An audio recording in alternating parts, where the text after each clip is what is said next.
President Uganda MOU there with the South Sudanese delegation. Farmers in Uganda have been advised to first measure the facility and nutrients in the soil before planting in order to maximize yields. Speaking to the press about World Soil Day at the Media Center, the tentative Commissioner Production, Ministry of Agriculture, Alex Rwakuba, said that although Ugandans farm by chance, hence minimal yields, there is need to measure soil and get to know prior information before planting. Uganda, this 5th December, joined the rest of the world to commemorate Soil Day. Although it is a critical component of natural system, the resource is threatened by degradation through misuse. Celebrating this day implies the importance of soil to human life, and it is a global awareness-raising platform. According to officials from the Ministry of Agriculture, Ugandan soils have always been taken for granted, with farmers continuously cultivating on soil without fertility-enhancing technologies, hence affecting agricultural production. The day has been commemorated under the theme, Stop Soil Erosion, Save Our Future, with emphasis put on everyone's responsibility to protect soil.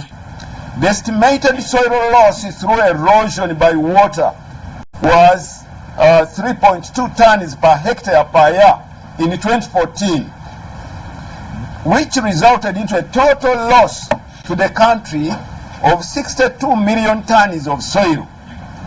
Soil scientists from different universities invented a soil testing kit which can be used to rapidly determine the fertility and status of a given soil. However, this innovation has not yet been popularized to farmers. Otherwise, a soil testing kit is one of the quickest means to establish the status of soil. It is recommended that before you start farming, before you start cultivating your soil and planting, you need to know what the soil is and what the soil has.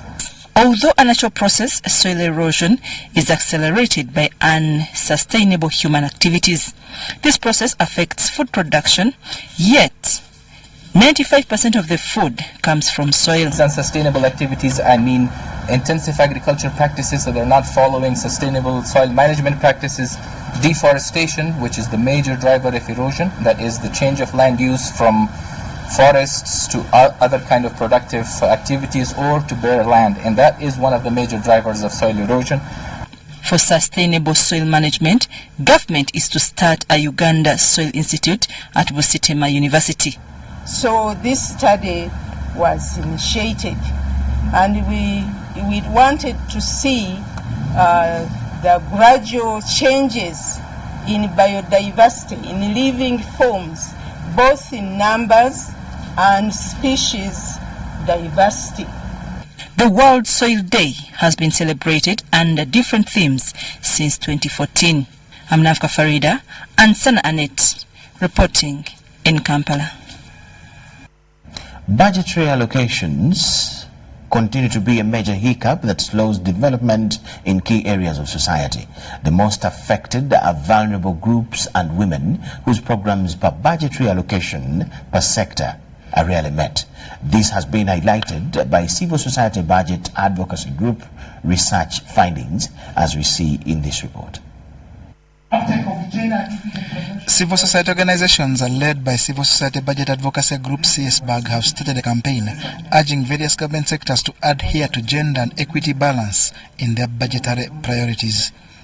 Our interest is to see that as we plan and budget, we are able to include the needs and aspirations of women, because we know the special nature of the needs of women. We are able to include poor men, we are able to include people with disabilities, we are able to include children, youth, so that now that many of the groups I'm mentioning are not part of the boardroom where decisions regarding budget are taken, our role as CSBAG is to get that voice, penetrate that boardroom where the decision makers are taking those important decisions of how resources have to be allocated. This was during the National Gender Responsive Strategic Meeting with Parliamentary Committees on Gender and Equity Budgeting. The budgeting process is well streamlined, and you can also go on the internet and you get that process. So the question you are asking, the budget process has to start with village conferences, budget conferences. Then the priorities which are set at the village, they're taken to the parish, the sub-county level, and then the district. Then from the district it comes to the sectors and so on and up to the national level. Of Uganda's annual budget, only 4.7 trillion goes towards gender and equity, thus affecting service delivery to vulnerable groups like children, women, and people with disabilities. At a Ministry of Health, for instance, the sanitation budget is a meager 200 million shillings, which is dwarfed by, say, budget towards photocopying and travels. This then affects the girl child and more often keeps them out of school. To what extent is the rural woman down there benefiting from these finances that we put into this budget? So I'm looking at the parliamentarians sitting in the House, that it should not just stop at passing the certificate, but we should also be interested in going down to see in our own constituencies whether this funding is translating into the real services for the local woman, for the local population in the communities. And I think that the Parliament has a big role to play in this area. Overall, health and justice, law and order sector performed better than ICT and public service regarding planning and allocating funding to gender and equality. Civil society budget advocacy group expects that the switch from an output-based budget to program-based will help solve the gender and equity gap. John Barnes, Sendamo, reporting. Private Sector Foundation Uganda is partnering with the European Union to overcome crucial bottlenecks in investment. Following a one-month research done by the European Union, it was discovered that it is hard to find technical labor skills in Uganda, and if found, it is quite expensive. So that Kaye has this. The report presented to the European Union members and Private Sector Foundation Uganda seems to be a shock as regards how Ugandans value work.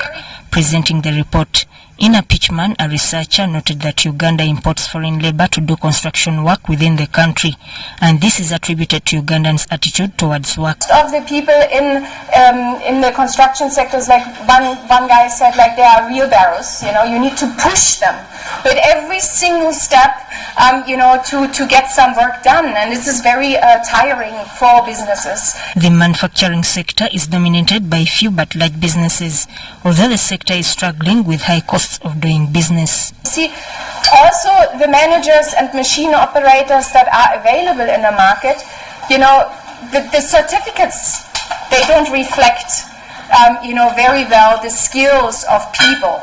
The manufacturing sector said, like, okay, we don't care if somebody has like a certificate as a manager. Usually we interview our people by basic skills. In the tourism sector, it was noted how the sector's cost of doing business is high, yet the companies are too small to pay taxes. They say many Ugandan managers and accountants have no clean background. So they have nice CVs, you look at them, you think like, wow, okay, we bring that guy on board, but they have done some bad things in the past. The Executive Director, Private Sector Foundation Uganda, Gideon Badagawa, says there is need to prioritize skills and attitude. To do a lot on knowledge, on attitudes, on skills, the practical training, the technical skills, but also on the habits that these young people come with when they join the labor market. Now, the European Union is expected to define prevailing skills gaps in the labor force and training needs of businesses in 3 job-intensive sectors of manufacturing, agro-processing, tourism and construction. Yes, I can anticipate that the European Union has already allocated some very significant support in the years to come, and we will most likely develop a training program that will be offered and implemented directly by a number of companies. Sudat Kaye reporting. Yes, we thank you so much for watching. We now come to this point where we'll take a very short break. On return, we have more. Please keep around.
money from Airtel to Airtel at 60% discounted rates. Yes, you can now send money for as low as 100 shillings and a maximum of 1,000 shillings. And that's not all. You can now withdraw up to 7 million shillings from your nearest Airtel Money agent for as low as 12,500 shillings. Remember, depositing money is free, buying airtime through Airtel Money is free, Airtel Money and PIN registration is free. Do not pay any transaction charges directly to the agent, and never share your PIN number with anyone. Enjoy the lowest rates on sending and withdrawing money on Airtel Money today. Airtel Money, simple, instant, secure. Airtel, the smartphone network. Keep the music down and stay focused.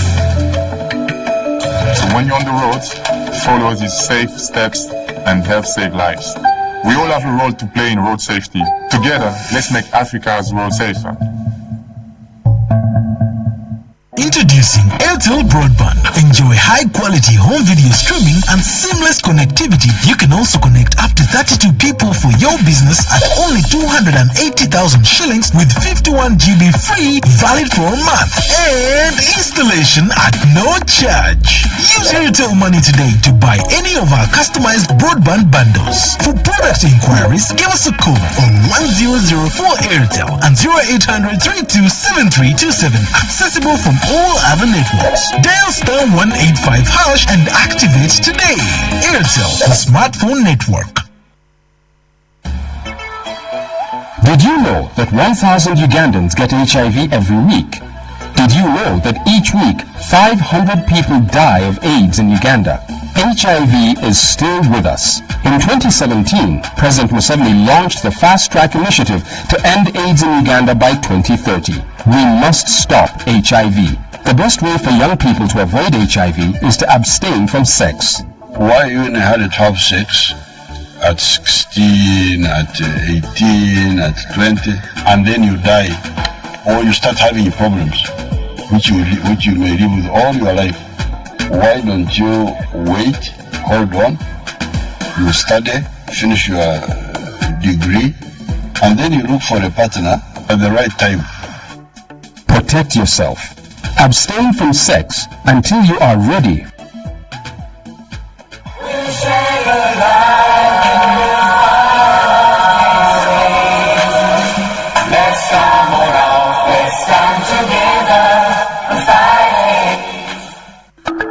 The Electoral Commission informs the general public of the Voters Register update starting on the 21st of November to 11th December 2019.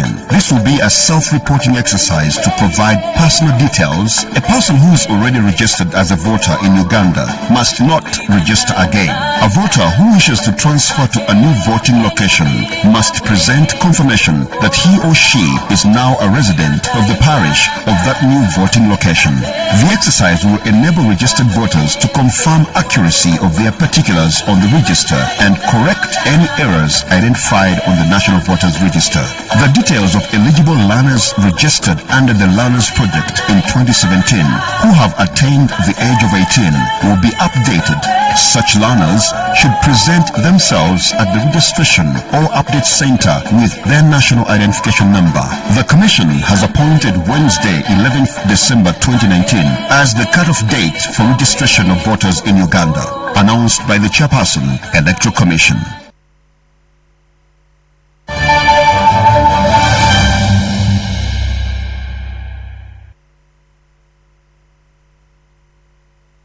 So much for watching and welcome back from the break. Speaker of Parliament Rebecca Alitwala Kadaga has ended her visit to Turkey with the signing of a memorandum of understanding between the Assembly of Turkey and the Parliament of Uganda. The MOU is to establish a parliamentary collaboration between the two countries. Appending signatures on the Memorandum of Understanding signed in the Turkish capital Ankara were Turkish Speaker Mustafa Sentup, who signed on behalf of Turkey, and Rebecca Alitwala Kadaga for Uganda. The MOU was also to facilitate mutual benefits that can be drawn from this cooperation in strengthening democratic governance and rule of law.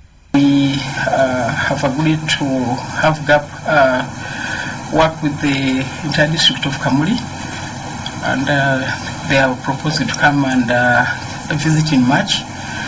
Among their programs are improving the agricultural productivity, irrigation, housing, and general economic development for the population. Prior to the MOU signing, Turkish investors who are to establish factories in Uganda shared their views about both Uganda and Turkey. Speaker Kadaga also toured Kayseri Industrial Zone in Anatolia, one of Turkey's largest manufacturing parks, hosting over 500 farms in Turkey. This industrial zone is home to some of the companies which are in their final stages of establishing factories in Uganda.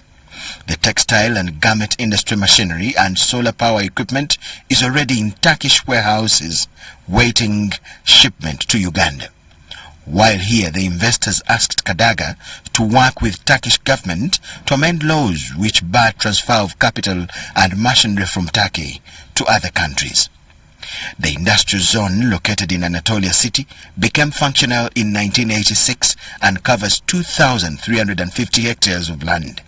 The Turkish clothing industry is the 7th largest supplier in the world and the 2nd largest supplier in the European Union. The potential investors are expected in Uganda anytime to assess areas of interest where they can invest for mutual benefit. We are happy that the MOU that has been signed between the Parliament of Turkey and that of Uganda will facilitate the transfer of these technologies and the skills. They are going to handle very many things. They will handle all aspects that help the social life and even improve on their incomes.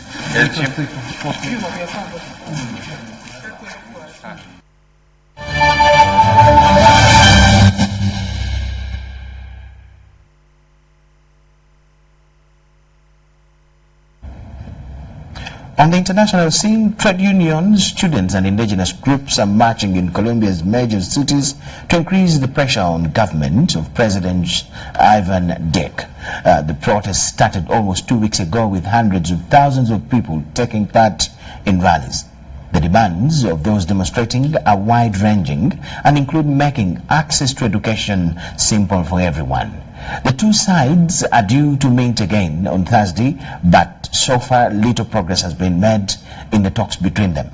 The committee also wants assurance that the pension age will be raised and that the minimum wage will not be cut for young people. President Duque denies having plans to change either and says the protesters are being manipulated by his political rivals.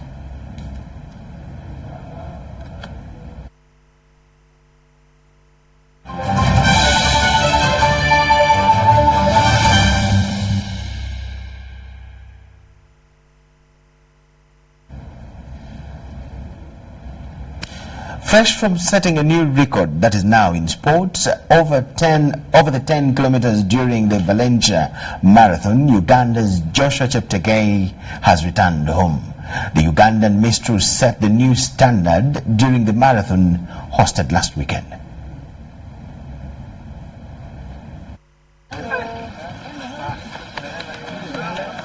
As is typical of many Sebe region runners, Joshua Cheptegei has yet again ensured a low-key return from Valencia, where he was magnificent over the 10 kilometers during the Marathon Valencia Trinidad Alfonso EDP. Cheptegei praises God for his success of a new world record of 26 minutes and 38 seconds, which smashed the previous record set in 2010 by Kenyan Leonard Common by a whopping 6 seconds. It's really amazing to be back home, and I really never wanted to make it like official. That's why I just came in a quiet way. So I think most people will be bothered about it, but I kept them offline. Yeah, but really, it's a pleasure to be back home. Yeah. He however promises not to rest on his laurels after a stellar 2019 season, with the sights set on the World Half Marathon, the Diamond League, and importantly the Olympics due next July in Japan. Next year is really a very important year where we have the main goal is of course the Olympic Games, which will be in Tokyo. So it's just in the next 9 months from now. So absolutely that is the way to go. That's where all my eyes are, and I can't really be restful and until I get the gold medal. His latest success adds on to the 15-kilometer world record that he set in the Netherlands in 2018. John Barnes, Sentamo, reporting. Golden boy Joshua Cheptegei returns home. The 2019 Uganda Olympic Committee Gender, Equality and Diversity Committee's week-long girls sports leadership camp has entered day 4. Though it's been affected by weather, improvisation by organizers has them vindicated because participants' response is almost at 100%. Uganda will forever be indebted to people and organizations that are trying to identify and develop talent from a tender age.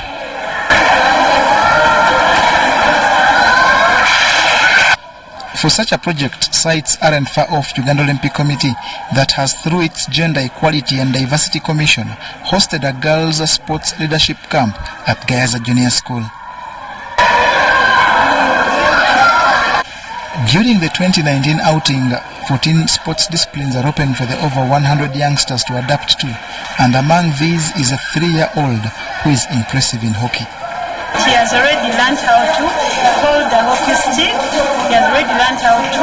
We have smaller sticks than that, but if he can use that one there, then when we give him the stick that a young one uses, he will even play much more better than we were seeing him there. Because he now knows how to hit, knows how to stop, even knows how to roll as young as he is. Uganda Olympic Committee's Annette Nakame believes that with increased equipment to match ratio, talent identification will be realized much easier. There's hope. There are some good players that we can actually pick up and we train further and they can become very good players. And those that actually are coming up, they're also showing that it's not very hard. It's only that they need the instructions, they need the patience of the coaches, they need to be given equipment and to be given more time. But unfortunately, this camp is only 1 week. Now in its 4th year, the camp has equipped many girls with the sport and various life skills. Like I've been exposed to so many people I know, and yeah, I feel so good. And also this camp has made me like gain so many things like confidence, self-esteem, talk to so many people. Right now I can even stand up on my feet and teach some of these kids like basketball, talk to them and inspire them. The camp, organized on the theme of building the girl child's confidence through sport, climaxes on Saturday, with best performers rewarded handsomely. John Barnes, Sentamo, reporting. John Barnes, Sentamo, they are giving us sport. Alex Kim Semper has a weather update. Widespread rainfall activities across the country today and over the last few days, actually causing havoc in various parts of the country, like Bududa, where people lost their lives and property. We do send and offer our deepest condolences. I'm Semper Alex Kim from the Weather Center with the weather forecast only here on UBC TV. This kind of weather we are having is attributed to the rain belt being quite centered over our region. That is why over the last 24 hours to 9 a.m. this morning, various parts of the country reported rainfall, like Bujinyanya reported quite a high amount of 36.5 millimeters, while Namolonge reported 1.8 millimeters of rainfall. Otherwise, tomorrow morning we should see the southern sector quite active with rainfall activities. But into the afternoon, we do expect most parts of the country to have rainfall. This will lower temperatures to 29 degrees Celsius in Karamoja region, to 22 degrees Celsius in Kabale Highlands. And elsewhere across the globe, we are forecasting for Eldoret as well as Addis Ababa chances of thundering rainfall, whereas Brussels is expected to be quite cold at only 7 degrees centigrade as a maximum. That concludes it for today. Stay tuned to UBC TV.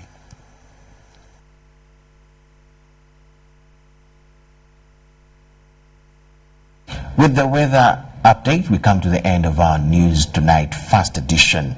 We'll get back to you at 10 p.m. Thank you so much for watching. Just enjoy our next program. My name is Michael Jordan Lukomwa with Mohammed Mugalu on the sign language side. We wish you the best of the evening. Let's get back to you later.